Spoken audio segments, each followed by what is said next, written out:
Hello, folks. You are listening to the James W. Smith, uh, who is host of the Deal by Me podcast, where we ask our guests to tell us your story. Your story can encourage, inspire, and hopefully transform a life. We ask guests to share their experiences and events in their lives that can benefit listeners. Today we have with us Sara IM, who will do that for us right now. Sara, it is good to have you with us. And I want to begin just by sharing and saying to you that I've had an opportunity to look at your biography uh, and a little bit more about you in terms of where you are, book that you have written. And I found it to be very, very interesting. And so I think listeners today will find you to be very interesting, exciting, intriguing. So can I ask you now if you will just share with listeners a little bit of your background? Tell us about your life growing up in Cambodia. And I take it that that's where you live before coming to the United States. Would you share that with us, please? Sure, it's my pleasure to be here with you and to share my story with the audience, with your audience. My name is Sara IM. I grew up in Cambodia. As a child, I lived in a farm area. My parents are farmers, but they instill in me that I need to go for higher education. So that's stay in mind all the time. And when I get a chance, I went to college. But college is about 350 miles away from my hometown. So I left my beautiful family and went off to the capital city. And in 1975, while I was away from home, the Communist Khmer Rouge took over our country. They came in a military style, like the hostile takeover. They invade the capital city. They shut down everything, shut down the school, post office, the um, hospital, everything. So everything was completely shut down, and I just cannot go home. So I take it before uh, 1975, Cambodia was a democratic country. That's correct, sir. And after that, was this right after the Vietnam War that all of this happened? I think the listeners are going to be very interested in this story. And so that's the reason I'm asking you these questions so they can have a little background as to who you are and uh, what you are sharing with us today. So now, where were you at the time that the communists took over Cambodia? I was in Phnom Penh, that is the capital city of Cambodia, and I was hiding when they invade.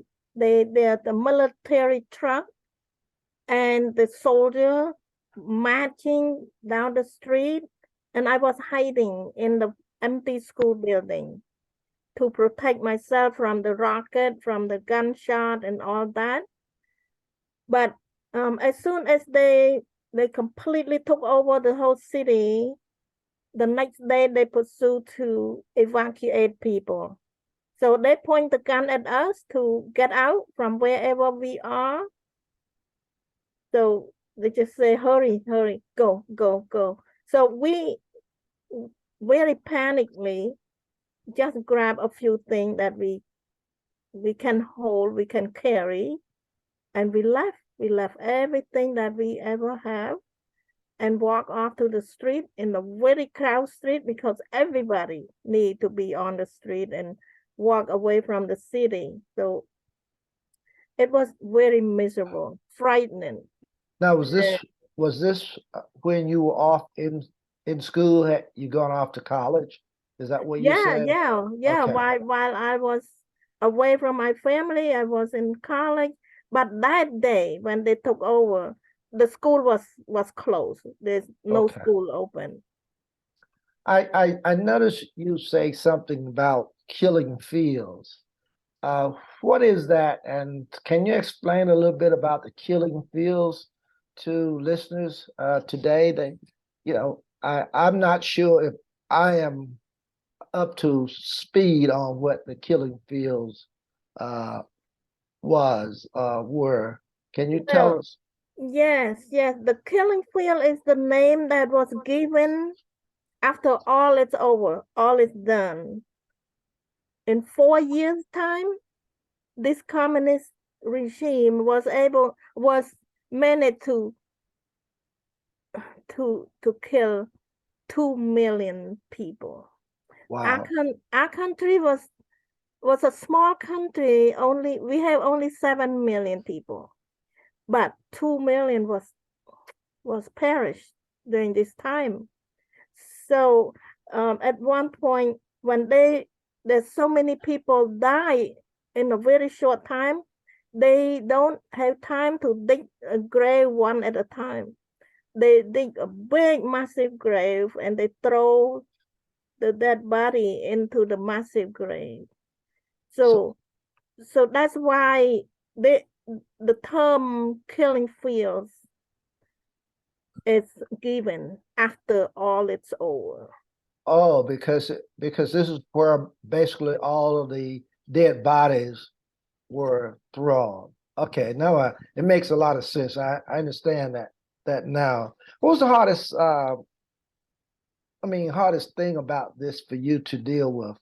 Uh, it seems like it was very traumatic. You were going through quite a bit away from your family, had gone off to school, and now all of a sudden you're going through all of this. What was the hardest thing for you to deal with? The hardest thing is not knowing what happened to my family. Oh, okay. And we have no connection, no way to communicate. And my mom just recovered from a 4 years of paralysis. She had an accident and she was paralyzed for 4 years, and I was her caregiver before I went off to college. Did you ever reconcile or get back with your parents after this happened? Yes, after 4 years of living in the dark from each other, yes, I had to make an escape Okay, okay. and was able to recover, to find my family. Very, very interesting. Let me ask you this. I noticed you've written a book, and the is entitled "How I Survived the Killing Fields," and that's the reason I asked you what was the killing fields. How I survived the killing fields. Very interesting, and I have to admit that I have not read it yet, but I've gotten a little preview of it. So, what inspired you to write that book? What inspired me to write? Well, I tried to bury all this memory for 35 years. 35 years. I don't want to remind myself of this. It's just too hard to think about. But at the in 2015, I was invited to speak at a small woman group. And I had been speaking a couple times before then, but in this particular group, when I spoke, the people, people cry. And then one woman, she's remind her of her teenage child who took her own life. So she lost her child to a suicide. And that just caught my attention that I didn't realize, I was so naive. I thought that my life was hard enough, but I did not want to kill myself. I do my best to survive. And here the people in the beautiful country that has everything, but they still did not have hope. They took their own life. So it just caught my attention by surprise, and I realized that maybe if people know about my story, maybe it will help them change their mind to not taking their own life. So that was one of the reasons I decided to share my story. Oh, wow. Beautiful, beautiful. I want you to share with us because when I decided to start doing a podcast, one of the things that I wanted to focus on, having been a pastor for almost 32 years and retiring at the end of this year, I wanted to do something that I thought would continue my ministry. And what I was interested in is having guests on the podcast who would share their experiences and the events in their lives and would be able to kind of tell listeners how they can benefit from their experiences and also share with us how it has helped you with your daily challenges. Are you prepared and can you share that with us today? How your experiences you feel can benefit listeners?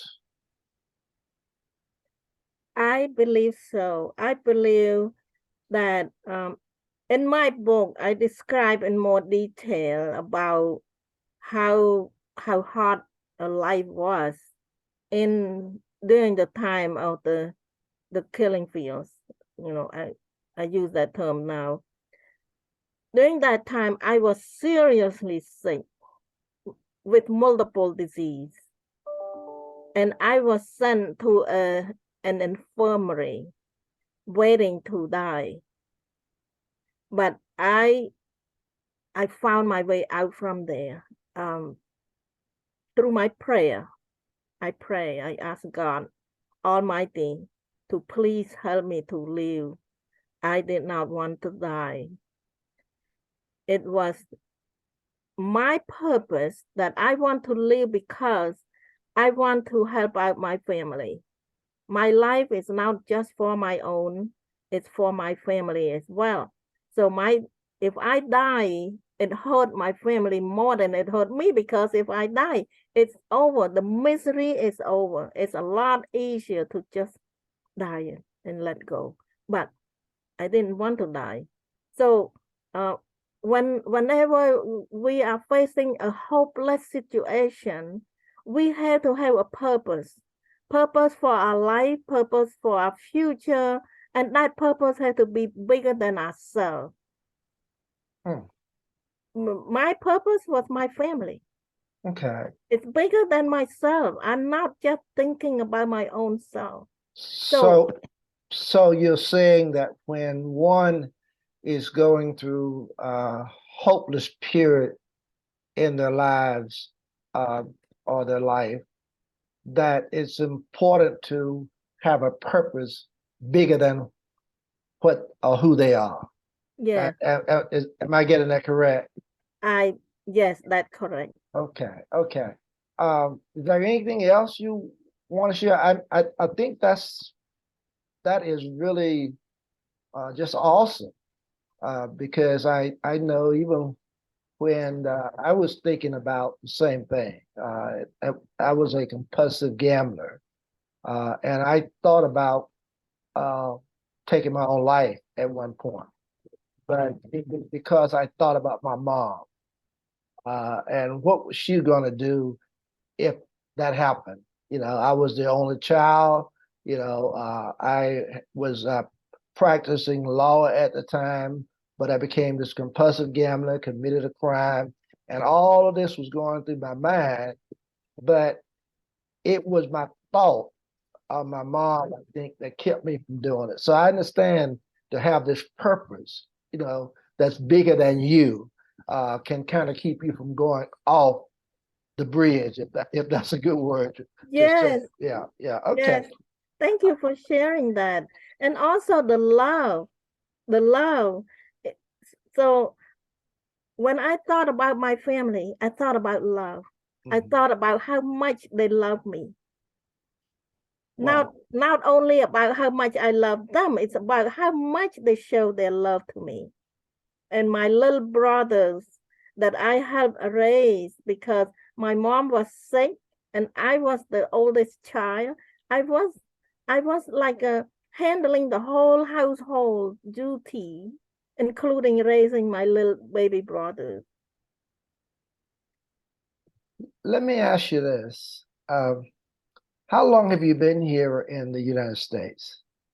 I've been here 41 years. Oh, wow. Beautiful, beautiful. And I take it that you've been doing quite a bit of speaking, uh, accepting engagements to speak, to tell your story. And I also take it from uh, listening to you that that's what you really would like to share. So if folk are interested in more about your story, that you would be willing to share, come, accept a speaking engagement or whatever, to let folks know what your story is like. Am I correct about that? That's the perfectly stated. I enjoy sharing my story because I know deep down in my core that I am doing this to help people. Once they get the message, they would think twice about giving up hope. They would think twice about not moving forward. A lot of my readers and my listeners, they change their mind. Mm. They say that my story will help them to keep moving, Mm. keep going on. I note that you also is a co-host of a weekly live show on Facebook, Yeah, yeah, uh, a thriving conversation. yes. How is that? How do you do that? And how can somebody listen to your show? Where would they go to find it? Well, we do this as our community service. I have a co-host, and my co-host Lee Tran, she's from Vietnam. She's her family's escaped through the boat, so they risked their life in the ocean to Hmm. get here. So we met by introduction from a friend, and we like each other. And when the pandemic hit, we realized we can do something to help, to inspire, to motivate people. So that's our project. It's our goal is to help, to motivate, to inspire, to encourage people. So for audience, for listener, if you would like to watch us, you can go to Facebook and and do the search for a thriving conversation. Okay, that's what I was interested in. Okay, is that at any particular time, or just pull it up and you can get some of your episodes where you'll have done a conversation? Our live show is at 5 Eastern, from 5 to 5:30 is our live show. But the recording is stay in the group in that page. Okay, so we can go to Facebook and look for a thriving conversation, and though we may not get the live one, but there will be some recordings of one that you've shown. The That recording that was, yeah. that's interesting. Okay, so that's good for listeners to know. Uh, So let me ask you, is there anything else you'd like to, share with listeners of this podcast? As I said to you earlier, my podcast is about encouraging, inspiring, and hopefully transforming. And listening to you, I can definitely feel that, that very encouraging to just know what you went through, inspiring, lifting, uplifting. It's really, and hopefully for some people who might be really going through something or contemplating or doing something that's terrible, uh, it can be transforming. And so that's the good thing about what you're sharing with Yes, us today. So, is there anything else you want to share? Please feel free to do yes. so.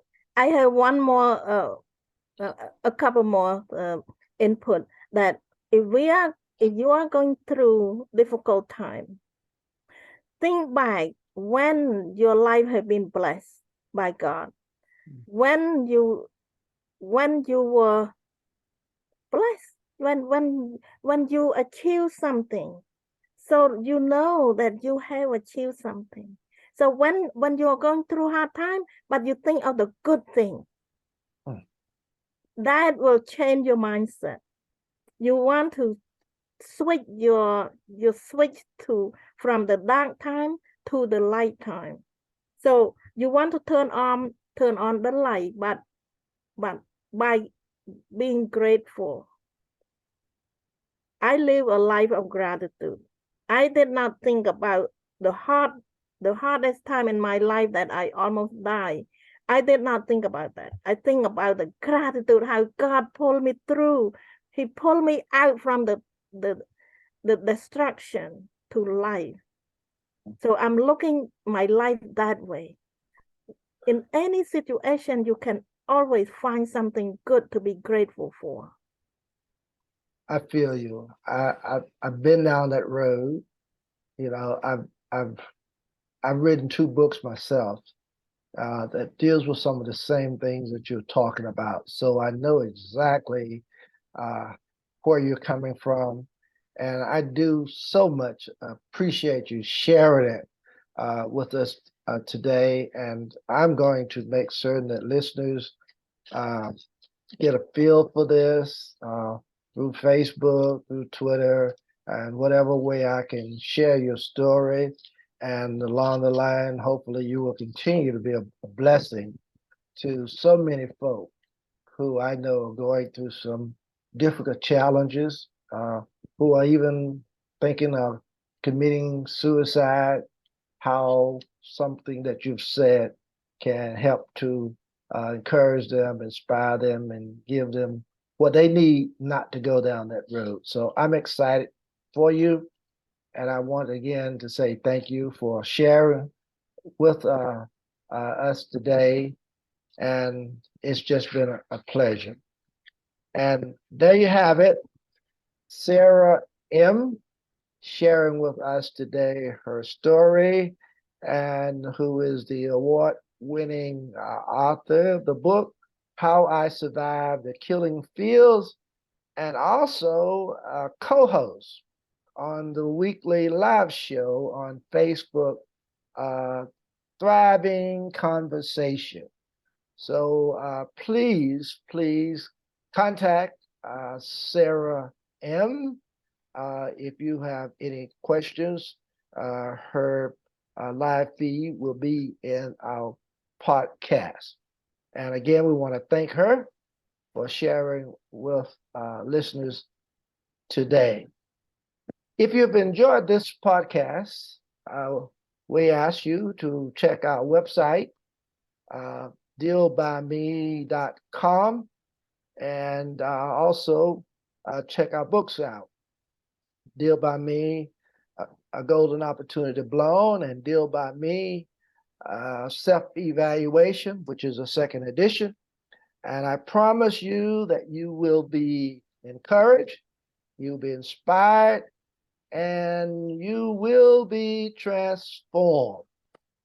And until next time, peace and blessings. And may God continue to be with each of you.